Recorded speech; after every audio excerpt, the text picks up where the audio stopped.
It's for the best. They're a burden, Mark. We'll just tell everyone they needed more intensive care. Down here they'll be out of sight, out of mind. Nature will take its course soon enough." The voice belonged to my daughter-in-law, Chloe, sharp and cold as shattered glass, drifting down the basement stairs. The heavy oak door, the one I'd hung myself 40 years ago, clicked shut. A moment later, I heard the unmistakable final sound of a deadbolt sliding into place. She thought her words were a private whisper to my son. She didn't know the old heating vent by the stairs carried sound from the kitchen as if it were a microphone. She didn't know I was standing right at the bottom of the steps, my hand still on the cool, worn wood of the banister. And she certainly didn't know that in locking that door, she hadn't just trapped an old man. She had unleashed a monster of her own creation. She thought she was burying a problem. She was about to find out she had only planted the seeds of her own destruction. My wife, Eleanor, let out a small, terrified whimper from the corner of the basement, her frail form huddled on an old armchair we'd stored down here. "Arthur? What was that? Did they lock us in?" Her voice trembled, thin and reedy in the damp, cool air. I turned, forcing a calm I didn't entirely feel onto my face. Panic was a luxury we couldn't afford. Panic was Chloe's weapon, not mine. I walked over to Eleanor and knelt before her, taking her cold, wrinkled hands in mine. "It's just a misunderstanding, my love," I lied, my voice a low, steady rumble. "Mark will sort it out. You know how Chloe gets." Eleanor looked at me, her eyes wide with a fear that tore at my soul. She knew I was lying, but she needed to believe me. For 60 years she had trusted me to fix things, to make the world right for her. I had no intention of failing her now. As she leaned into my shoulder, her soft sobs muffled against my flannel shirt, my own heart hardened into a cold, dense stone of resolve. They had underestimated me. They saw a stooped old man with trembling hands and a quiet demeanor. They didn't see the man who'd built this house from the foundation up with his own 2 hands. They didn't see the engineer who'd designed complex systems, the man who understood every joist, every wire, every pipe in these walls as if they were the veins in his own arms. They had locked me in my own fortress, and I knew all its secrets. I let Eleanor cry for a few minutes, stroking her silver hair and murmuring reassurances. Then I helped her to the old pull-out sofa bed, the one Mark had slept on as a teenager when his friends stayed over. The irony was a bitter pill. We covered her with a dusty but thick wool blanket I found in a cedar chest. "Get some rest, Ellie," I said softly. "I'm going to have a look around. Find us a way to be more comfortable." She nodded, her eyes already heavy with exhaustion and fear. As her breathing evened out, I began my work. The first thing was to take stock. The basement was large, running the full length of the house. It was a place of memories, a repository of our life. Old furniture under white sheets stood like ghosts. Boxes of photo albums, Mark's old school projects, Eleanor's canning supplies from decades past. To them, it was a dungeon. To me, it was an arsenal. I walked the perimeter, my hand trailing along the cool, poured concrete walls I had framed, and poured myself back in 78. I remembered the sweat, the ache in my back, the pride I felt as the house took shape. I'd built it to last, to protect my family. The thought of Chloe, with her acrylic nails and her vapid, greedy eyes, inheriting this place, this monument to my life's work and love, made a hot, black rage simmer in my gut. I forced it down. Rage was a fire that consumed fuel too quickly. I needed a slow burn, a calculated, methodical coldness that would outlast their impatience. My mind flashed back to Mark as a boy, no older than 10, helping me lay the subfloor in the living room right above our heads. He'd been so proud, hammering nails that were already mostly set, his face smudged with dirt. "We're building our forever home, right, Dad?" he'd asked, his voice full of childish awe. "That's right, son," I'd told him, ruffling his hair. "A place we'll always be safe." The memory was a fresh wound. Where had that boy gone? How had he become the silent accomplice to his wife's cruelty, the weak-willed man who would lock his own parents in a cellar? The answer, I knew, was Chloe. She had sunk her hooks into him from the day they met.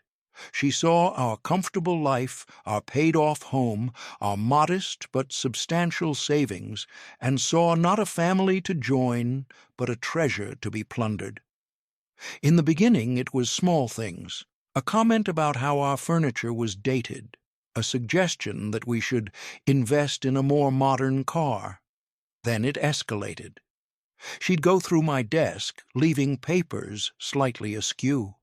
She'd ask pointed questions about our will, our insurance policies, always framing it as concern.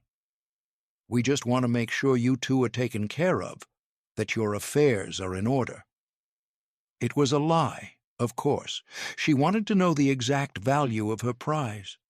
Mark, blinded by whatever hold she had over him, would just nod along. "Chloe's just a planner, Dad. She worries." I saw the truth. I saw the avarice in her eyes. But I never imagined this. I never imagined they would treat us like refuse to be discarded. My survey of the basement continued. We had a small, functional bathroom in one corner with a toilet and a sink. A small mercy. There was a slop sink with running water. In a small, shelved pantry, Eleanor's old canning jars stood in dusty rows, some still full of peaches and green beans from years ago. We wouldn't starve immediately. They'd slide a tray of food down the stairs twice a day, just enough to maintain the fiction that they were caring for us. I found a box of old camping supplies, a battery-powered lantern, a propane stove with a half-full canister, sleeping bags. We could make it tolerable. But tolerable wasn't the goal. The goal was freedom. The goal was justice. I went to the far wall, the one that ran along the back of the house, beneath the sunroom I added for Eleanor on our 40th anniversary. I ran my hands over the cool, rough concrete. My fingers searched for a specific imperfection, a slight ridge in the surface that no one else would ever notice. I found it. My heart gave a small, steady thump of confirmation. Hope. It was a dangerous thing. But it was all I had. When I'd built that sunroom, I'd also done something else. I was younger then, but I was already thinking about the future, about a world that felt increasingly uncertain. I'd read about storm shelters and safe rooms, and with a bit of extra concrete and some clever framing, I'd built one. A small hidden room behind a false section of the basement wall. It wasn't on any of the official blueprints. The only record of it was in my personal journals, which were locked in my safe upstairs. Inside that room was a small cache of supplies, a ham radio, and, most importantly, an emergency egress hidden beneath a fake well pump in the garden. It was my secret, my final contingency. I had built it to protect my wife from an external threat, a storm, an intruder. I never once dreamed I would need it to save us from our own son. For now, I left it alone. To reveal it too soon would be a mistake. I needed to understand the full scope of their plan. I needed evidence. Chloe was arrogant, but she wasn't stupid. She would have a story ready for the outside world. I needed to dismantle that story piece by piece until she was left with nothing but the ugly truth of her own greed. My hearing had faded a bit over the years, but I'd always had a knack for focusing on specific sounds. I returned to the heating vent near the stairs. It was my window to their world. I pulled over an old crate, sat down, and listened. For the first 2 days, their conversations were mundane, almost disappointingly normal. They talked about groceries, about a show on television, about a leaky faucet in their bathroom. They brought us plates of bland food, overcooked vegetables, dry toast, weak soup, leaving them at the top of the stairs and calling down before retreating, never showing their faces. Mark's voice was always strained. "Dad? Mom?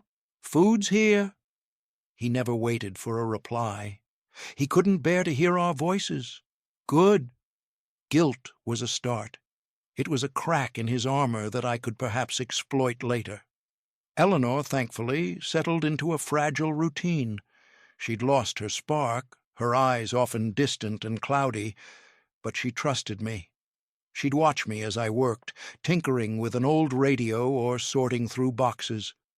"What are you doing, Arthur?" she'd ask. "Just keeping busy, my love, just keeping my mind sharp." I couldn't tell her my plan.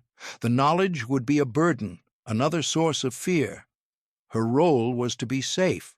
My role was to be the architect of our salvation. On the third day, my patience was rewarded. I was by the vent when I heard them discussing finances. Chloe's voice was sharp, impatient.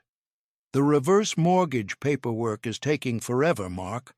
I told you we should have had them sign it last month before they got difficult." A reverse mortgage. My blood ran cold. They were going to strip the equity from our home, the home I had built, the home that was our entire life's savings. They were going to bleed it dry while we were trapped beneath it. "Chloe, I don't know," Mark mumbled. "This feels wrong. What if someone asks to see them? What about Dr. Evans?" "Dr. Evans has been told they're in a private convalescent home in the countryside, a place with no phone service to avoid upsetting their delicate nerves," she snapped back, her voice dripping with saccharine falseness. "And I have power of attorney, remember? Your father signed it last year when he had that dizzy spell. He was so grateful I was there to help manage things."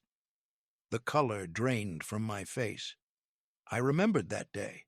I'd felt lightheaded, and Chloe had rushed in with a stack of papers, chattering about organizing our bills. I had been foolish, trusting. I'd signed where she pointed, my vision slightly blurred. She had been planning this for at least a year. This wasn't a sudden, cruel impulse. It was a long, calculated campaign. "As for the mortgage," she continued, her voice lowering conspiratorially, "the broker is a friend of a friend. He's willing to be flexible. He just needs the final signed papers. Once the money comes through, we can pay off our debts, do the renovations, and by the time anyone gets suspicious, your parents will have passed on. It will be a tragedy. Everyone will feel so sorry for us." A wave of nausea washed over me. This was worse than I thought. They weren't just imprisoning us. They were actively planning for our deaths. They were counting on it. The bland food, the isolation, the damp air. It wasn't just neglect.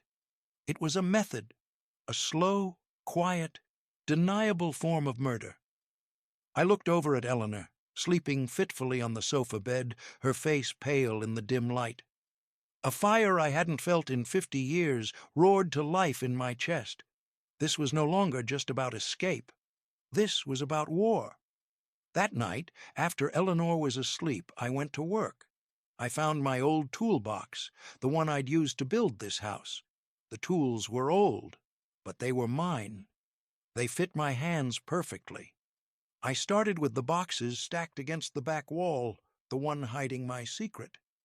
I moved them silently, carefully, one by one, stacking them in a new configuration against the opposite wall. It took hours. Every creak of a floorboard from above sent a jolt of adrenaline through me, but they never came down. They were too comfortable in their stolen kingdom. Once the wall was clear, I examined the section of concrete I had designed to be removable. It was a masterful piece of deception, if I did say so myself. The seams were hidden along the mortar lines of the cinder blocks that formed the interior finish. It was held in place not by mortar, but by a series of internal, counterweighted latches. To open it, you had to know the secret, a specific sequence of pressure points. I pressed the blocks. Top left, bottom right, top middle. I heard a faint, satisfying series of clicks. The entire section, about 4 feet wide and 6 feet high, swung inward with a low groan of protest from its hidden hinges.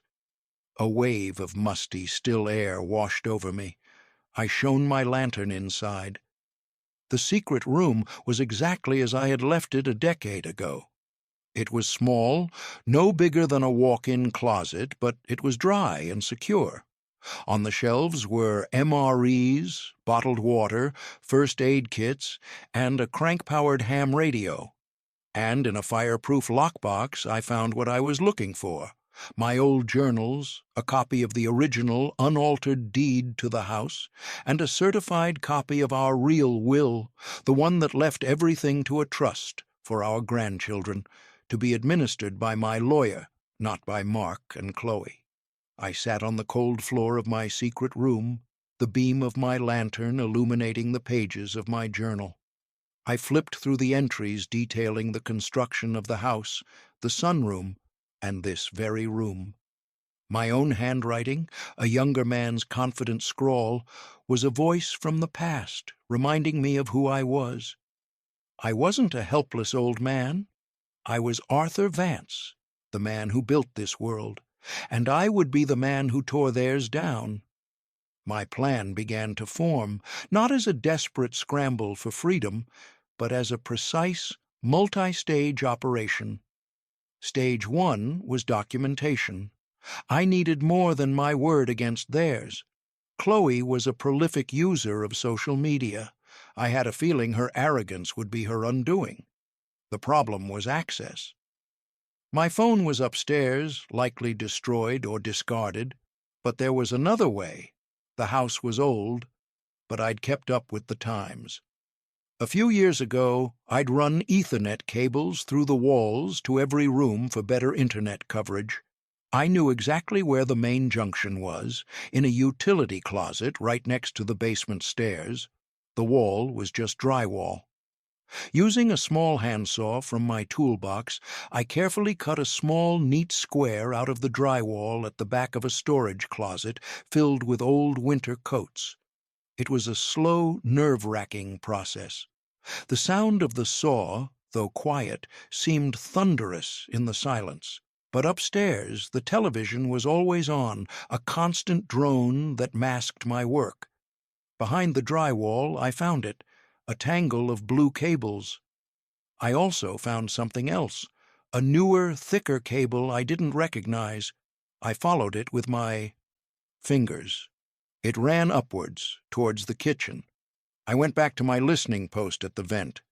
I waited. That evening, I heard Chloe on the phone, her voice smug. "Oh, it's a total gut job. We're putting in a huge island, marble countertops, the works. I've got the contractor starting next week. He's going to open up the whole main floor. Says he needs to check the support beams in the basement first, but that's just a formality." A contractor, coming into the basement. My timeline had just been drastically accelerated. But she had also given me a gift, a witness. The next morning, I put the next phase of my plan into action. I went back to the utility closet and found the main coaxial cable for the house's internet. With a pair of wire strippers, I carefully exposed a tiny section of the copper core. Then, using an old laptop I'd stored in the basement, one I kept for my engineering schematics, and a makeshift adapter I fashioned from an old television cable, I did something I hadn't done in years. I piggybacked onto my own internet connection. It was slow and unstable, but it worked. I was online. The first thing I did was access our home security system. Chloe and Mark had insisted on installing it a few months ago, claiming it was for our safety. The irony was nauseating. They had installed cameras all over the exterior and in the main living areas. They were so confident we were trapped. They never thought to change the password from the default I had set. Eleanor's birthday. I logged in, and there it was. A high-definition, time-stamped record of their lives.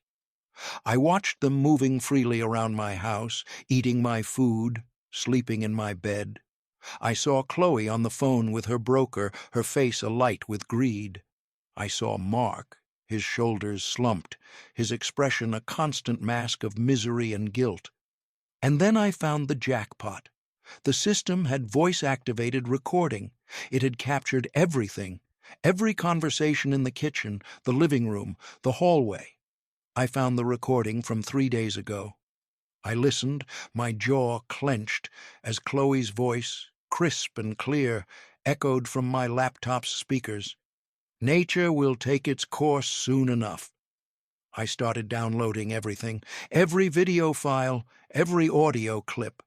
I saved it all to a ruggedized external hard drive I kept with my schematics. I then navigated to Chloe's social media pages. Her public profile was a sickening display of feigned grief. Posts about the difficult decision to move her beloved in-laws to a specialized care facility. Photos of her and Mark looking sad, accompanied by captions about the burdens of being a caregiver.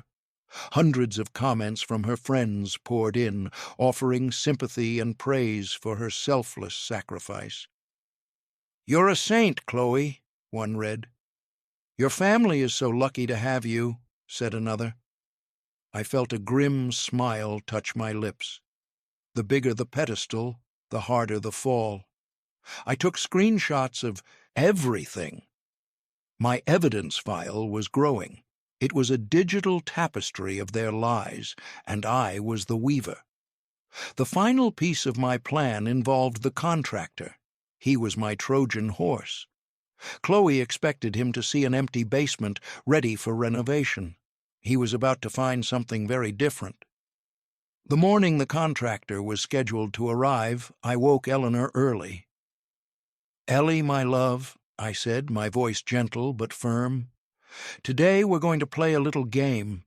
We need to be very, very quiet, and no matter what you hear, I need you to trust me. Can you do that?" She looked at me, her eyes clearing with a flicker of the old fire I knew so well. She saw the determination in my face. She nodded slowly. "I always trust you, Arthur." I helped her into the secret room. I gave her a book and the battery-powered lantern. "Stay in here until I come for you. It won't be long." She squeezed my hand, her fear palpable but controlled. "Be careful," she whispered. I closed the heavy, hidden door, sealing her in safety. Then I returned the basement to its previous state, moving the boxes back against the wall. I made one small, calculated adjustment. I took an old, dusty tablecloth and draped it over a pile of boxes near the bottom of the stairs, creating what looked like a makeshift bed. I lay down on the cold floor behind it, out of the direct line of sight from the doorway. And I waited. I heard the doorbell ring upstairs. I heard Chloe's bright false voice welcoming someone in. The sound of footsteps approached the basement door. "It's a bit of a mess down here," I heard Chloe say with a light laugh. "We've just started clearing out my father-in-law's old junk." The deadbolt slid back. The door creaked open. Light flooded the top of the stairs. "Just need you to check the main support beam that runs along the middle," she said. "We want to take out this whole wall here, so we need to know what we're dealing with." Heavy footsteps started down the stairs. A man in work boots, holding a clipboard and a powerful flashlight, came into view. He looked to be in his 40s with a no-nonsense expression. He swept his light across the basement, taking in the clutter. His beam passed right over my hiding spot. "Looks standard enough," he said, his voice echoing in the large space. Poured concrete foundation. Looks solid. That main I-beam is steel. You can take out pretty much any wall you want up there as long as you don't touch this." He took a few more steps into the room, making notes on his clipboard. This was my moment. Taking a deep breath, I pushed myself up. "Excuse me," I said, my voice raspy from disuse, but clear and steady. The contractor froze, spinning around. His flashlight beam hit me full in the face, and I winced. His eyes widened in shock, his mouth falling open. He was staring at me as if he'd seen a ghost. "Jesus Christ," he swore, stumbling back a step. "Who the hell are you? You scared the life out of me." From the top of the stairs, Chloe shrieked, "Dad, what are you doing? You're supposed to be—" She trailed off, realizing her mistake. The contractor turned his bewildered gaze from me to her. "Dad? I thought you said your in-laws were in a home?" Chloe's face, visible in the spill of light from the open door, was a mask of pure panic. Her mind was racing, searching for a lie that could possibly contain this. He gets confused," she stammered, her voice high and strained. "He has dementia. He must have wandered down here. Mark, get down here." I took a slow, deliberate step forward into the center of the flashlight beam. I stood up as straight as my old bones would allow. "My name is Arthur Vance," I said, my voice gaining strength. "And I do not have dementia. My wife, Eleanor, and I are being held prisoner in our own home by our son and his wife, Chloe." The contractor's eyes darted between me and the hysterical woman at the top of the stairs. He was a smart man. I could see the gears turning in his head. He looked at my makeshift bed, at the plate with dried food crumbs on a nearby crate, at the palpable despair that clung to the very air of the room. He was starting to believe me. Mark came clattering down the stairs, his face pale and sweaty. "What's going on, Dad?" He saw me, and the last bit of color drained from his face. He looked like a cornered animal. "Tell him, Mark," I said, my voice cold as steel. "Tell this man why you and your wife locked your mother and me in the basement to die." "It's not like that," Mark pleaded, wringing his hands. We thought it was for the best. You needed care." "Is this what you call care, son?" I asked, gesturing around the damp, dark basement. "Is starving us, waiting for us to die so you can steal our home, your idea of care?" Chloe finally found her voice again, a venomous hiss. "He's lying. He's a confused old man. He's always telling stories." The contractor looked at her, then back at me. He was a human lie detector, accustomed to dealing with all sorts of people. He pointed a thick finger at Chloe. "You stay right there," he commanded. He looked at me. "Sir, are you okay? Is your wife down here?" "She is safe," I said, "but we have been prisoners here for 5 days." The man pulled out his phone. Chloe's eyes widened in terror. "What are you doing? You can't just listen to him. I'm your client." "Lady," the contractor said, not taking his eyes off his phone as he dialed, "my mother has Alzheimer's. I know what dementia looks like. This ain't it. This looks like a crime scene." As he spoke into the phone, reporting a possible kidnapping and elder abuse at this address, Chloe made a run for it. She tried to push past him to get up the stairs. He put out one solid arm and blocked her way. "Nobody's going anywhere," he said, his voice a low growl. The next few minutes were a blur of flashing blue and red lights, visible through the small basement windows. 2 police officers came down the stairs, their expressions grim. They listened to the contractor, and then they listened to me. I spoke calmly and clearly. I told them everything. I told them about the vent, about the reverse mortgage, about the power of attorney signed under false pretenses. I told them about Chloe's plan to let us die. Mark started sobbing, collapsing onto the bottom step and burying his face in his hands. "I'm sorry, Dad. I'm so sorry. I didn't want to. She made me." Chloe stood rigid, her face a thunderous mask of hate. "You have no proof," she spat at me. "It's the word of a senile old fool against mine." "On the contrary," I said, a slow, triumphant smile spreading across my face. "I have all the proof I need." I walked over to my old laptop, which I had placed on a workbench. I turned the screen towards the officers. "I'd like you to listen to this," I said, and I hit play. Chloe's voice filled the basement, clear as a bell, recorded from the home security system she herself had installed. "Nature will take its course soon enough." The officer's face hardened. He looked at Chloe, whose expression had crumpled from arrogance into utter horror. He didn't need to hear any more. "Ma'am, you need to come with us." As they led a shrieking, protesting Chloe up the stairs in handcuffs, followed by my weeping, broken son, I went to the hidden door and opened it. "Ellie, it's over. We're safe." Eleanor emerged, blinking in the sudden light.